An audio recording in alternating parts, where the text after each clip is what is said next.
नमस्कार दोस्तों, स्वागत है एक बार फिर से आपके अपने एजुकेशन चैनल एजुट्यूबर देव पर। तो दोस्तों आरपीएससी जो है यूं तो नवाचारों के लिए नहीं, लेट लतीफ़ी के लिए जानी जाती है। जैसे कि कॉलेज लेक्चरर या यूं कहें असिस्टेंट प्रोफेसर भर्ती में अभी तक रिजल्ट जारी नहीं किया गया है। इंटरव्यू के लिए जो कॉल किए जाएंगे अभ्यर्थी, उनका परिणाम नहीं आया है, तो वो तो है उसकी ढिलाई। लेकिन कभी कभी आरपीएससी नवाचार के लिए भी खुद को जो है एक तरीके से ढालती है। तो आज उसी अपडेट के बारे में हम लोग बात करेंगे दोस्तों। आज यानी कि सोमवार से कुमावत कमेटी की सिफारिशों पर क्रियान्विति यानी कि जो वो उसके नियम थे, जो रूल्स थे, वो लागू कर दिए गए हैं।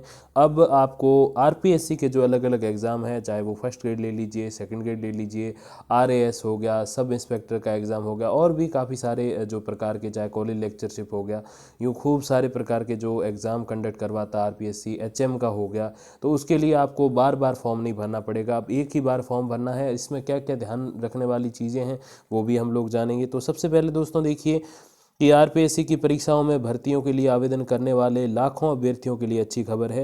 राजस्थान लोक सेवा आयोग सोमवार से वन टाइम रजिस्ट्रेशन शुरू करेगा। अभ्यर्थियों को केवल एक बार ऑनलाइन फॉर्म के साथ सूचनाएं देनी होंगी। इसके बाद वे सिर्फ निर्धारित परीक्षा शुल्क देकर अलग अलग परीक्षाओं में बैठ सकेंगे। कुमावत कमेटी की सिफारिश सरकार ने आरपीएससी के पूर्व अध्यक्ष एम एल कुमावत की अध्यक्षता में उच्च स्तरीय कमेटी बनाई थी, और उसके बारे में मैंने आपको काफ़ी बार अपडेट भी दिया था। और देखिए ये चीज़ें तो पहले से चली आ रही हैं कि होगा होगा, लेकिन कब होगा वो तय नहीं था। लेकिन आज से ये चीज़ें शुरू हो चुकी हैं। देखिए, कमेटी ने कार्मिक विभाग को आरपीएससी को समय पर अभ्यर्थना भेजने, परीक्षाओं का आयोजन सहित बार बार फॉर्म भरवाने के बजाय वन टाइम रजिस्ट्रेशन की सिफारिश की है। इसकी गाइडलाइन पिछले साल जारी हो चुकी हैं। कार्यवाहक अध्यक्ष डॉक्टर शिव सिंह राठौड़, अभी ये कार्यवाहक हैं, परमानेंट वाले जो अध्यक्ष हैं वो भी चुने नहीं गए हैं। और सोमवार को जो है ये चीज़ शुरू हो चुकी है, वन टाइम रजिस्ट्रेशन, या यूँ कहें केवल एक ही बार पंजीकरण की जो व्यवस्था है वो आरंभ हो चुकी है। अब देखिए, वेबसाइट पर एक बार भरना होगा ऑनलाइन फॉर्म। नाम, जन्म तिथि, माता पिता का नाम, शैक्षिक योग्यता और प्रशैक्षणिक योग्यता, अगर बीएड वगैरह है तो उसको प्रशिक्षण बोलते हैं। और जो शिक्षक वाली जो शिक्षण से आपने जो चीज़ें प्राप्त करी हैं, जैसे बीएड, एमएड, बीएसटीसी, वो शिक्षण वाली योग्यताएं हो गई। और शिक्षा संबंधी योग्यताएं वो हो गई जो आपके बीए, एमए, बीएससी वगैरह है, वो सारी। और देखिए, आरपीएससी में रजिस्ट्रेशन के बाद मिलेगा यूनिक नंबर। आयोग के डिजिटल वॉलेट में आपके जो दस्तावेज है वो सुरक्षित रहेंगे। तो बार बार वो अलग अलग चीज़ें अपलोड करना, मार्कशीट और उसके अंक वगैरह, वो ज़रूरी नहीं होंगे। अभी देखिए, अभ्यर्थियों को नहीं भरने होंगे प्रत्येक भर्ती के फॉर्म। आयोग के यूनिक आईडी से कर सकेंगे भर्तियों के लिए आवेदन।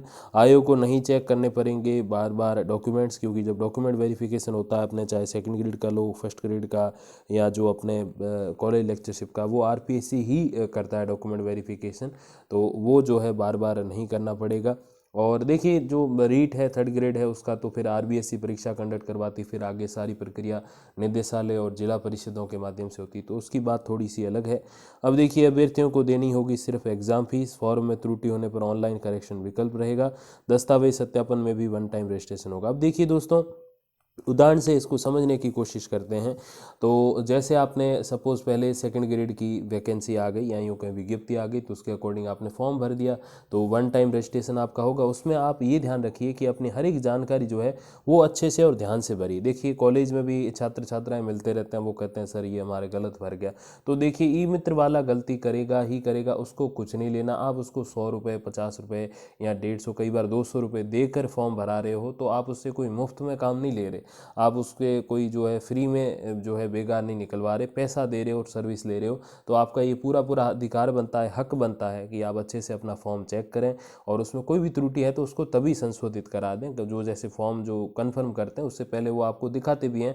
नहीं भी दिखाए तो आप कहो कि भैया थोड़े से रुक जाओ, मुझे सारी चीज़ें देखनी है। अच्छे से एक एक चीज़ देखिए, चाहे डेट ऑफ बर्थ हो, अपना नाम हो, माता पिता का नाम हो, चाहे आपके जो secondary, higher secondary, graduation, post graduation, जो भी डिग्री डिप्लोमा है उसके अंक वगैरह हो, डेट ऑफ बर्थ हो, मोबाइल नंबर है, ईमेल आईडी, ये सब चीज़ें काफ़ी महत्वपूर्ण हो जाती हैं। तो इनको आप अच्छे से देखिए, पता क्या है, और आपकी जो शैक्षणिक प्रशासनिक योग्यताओं का मैंने बताया, उसके बाद अगर हम बात करें तो उसमें भी देखिए पता भी जो पहले से आप लिखते आ रहे हो वही लिखिए, अलग से मत लिखिए कोई। तो ये भी आप ध्यान रखिए, अपनी जो कास्ट वगैरह सारी जो सर्टिफिकेट्स वगैरह होते हैं वो सब अच्छे से आप बिल्कुल अप टू डेट देख के फिर जो है चीज़ें करें। कई सारे ई मित्र भले लोग होते हैं, वो कहते हैं कि आप एक बार चेक कर लो, वो 10 मिनट भी रुक जाते हैं, कोई दिक्कत नहीं। और कई सारे ऐसे होते हैं फटाफट से जल्दी जल्दी कर लेते हैं, तो आपको उनको रोकना है और टोकना भी है और अच्छे से अपना काम निकलवाना है। और देखिए जैसे मैंने बताया कि सेकंड ग्रेड का जो है फॉर्म निकले हैं, तो वो आपने भर दिया। अब आपको जब भी फर्स्ट ग्रेड की वैकेंसी आएगी तो आपको केवल आवेदन शुल्क देना होगा, और जैसे वो उसमें ऑप्शन होगा क्लिक करेंगे तो सारी डिटेल सामने आ जाएंगी। तो आप उसमें देख लेना कि डिटेल्स आपकी सारी सही है, क्योंकि कई सारे अभ्यर्थी जिनके पास ग्रेजुएशन और पोस्ट ग्रेजुएशन प्लस बीएड दोनों हैं, तो फिर वो दोनों फॉर्म भरेंगे, चाहे किसकी भी तैयारी करें फिर फॉर्म दोनों भरेंगे। तो ये उनको यूज़ रहेगा। और फिर चाहे एसआई का भरो तो उसमें ग्रेजुएशन का रहता है, फिर आरएस में भी ग्रेजुएशन, तो वो सारी चीज़ें अपने आप ऐड होती चली जाएंगी। आपको उसमें क्या नया लगेगा, आवेदन शुल्क यानी कि फॉर्म भरने की जो फीस है वो लगेगी एक्स्ट्रा, और बस इसके अलावा कुछ नहीं। और जो जानकारियां हैं वो एक बार वहाँ शो हो जाएंगी, बार बार ऐड नहीं करना पड़ेगा कि जैसे आपने 2 फॉर्म भरे, पहले सेकंड ग्रेड का फिर फर्स्ट ग्रेड का, तो उसमें दोनों में आपको पूरा पूरा फॉर्म भरना पड़ता है, पूरी पूरी डिटेल्स दोबारा भरनी पड़ती हैं। बिल्कुल सेम टू सेम है बट भरनी पड़ती हैं।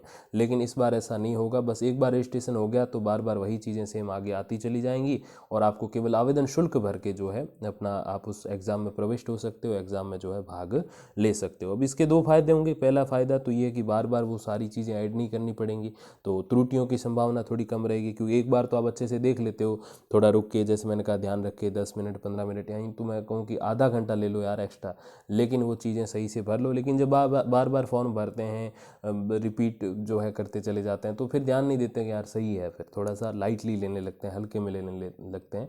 तो एक ये लाभ होगा कि एक ही बार भरेंगे तो थोड़ा ध्यान से, और दूसरा ये लाभ होगा कि समय की बचत होगी। कई बार हम फॉर्म भरने जाते हैं तो लंबा चौड़ा समय लगता है फॉर्म भरने में, उसको चेक करने में, तो वो सब अब नहीं होगा, सारी डिटेल अपने आप सामने आ जाएंगी। और ये